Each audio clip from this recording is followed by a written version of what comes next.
নমস্কাৰ, আমি ওদালগুৰি জিলা মাজবাট অঞ্চলৰ নামাবাৰী মধ্য ইংৰাজী বিদ্যালয়ৰ ছাত্ৰ-ছাত্ৰী। এইবিলাক যে তোমালোকে ইয়াত উপস্থাপন কৰিছে, এইবিলাক গামোচা কাৰ চিনি পোৱা নে তোমালোকে? এইটো কাৰ্বিৰ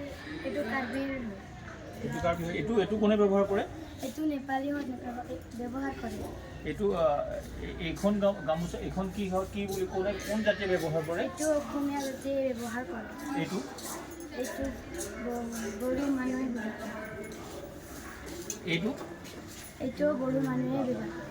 তাৰ নাম এটা আছে নহয়, কি আছে তাৰ নাম? ইয়াৰ নাম কি বুলি কয়? কি কয়? এইবিলাক গামোচা ঘৰত বনাই নে কিনি আনে? এইবিলাক ঘৰতে বনায়। ঘৰত কি নিজে বনাই নে বেলেগৰ পৰা কিনি আনে? তাঁতশালত বনায়। এইটো প্ৰতীকটোৱে তেওঁলোকে কিহত ব্যৱহাৰ কৰে? তেওঁলোকৰ জাতিৰ চিন হয় নে নহয়? এইটো হয় নহয়? এইটো কি হয়? এইটো কি বুলি কয়? মুকুট বুলি কয়। ঠিক আছে, তোমালোকে ইয়াৰ পৰা আমি গম পালোঁ যে প্ৰত্যেক জাতিৰে নিজা নিজা কিছুমান বস্ত্ৰ আছে আৰু এইবিলাক কি হয় নিজৰ ঘৰবিলাকতে তেওঁলোকে বনাই লয়।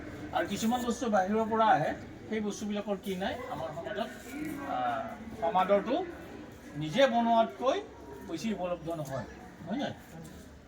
ইয়াৰ পৰা আমি কালচাৰেল প্ৰাইড বোলা যিটো আমাৰ প্ৰজেক্ট আছিলে, কালচাৰেল প্ৰাইডক এই গোটেই বস্তুখিনিয়ে আমাক কি কৰিছে, প্ৰতিনিধিত্ব কৰিছে।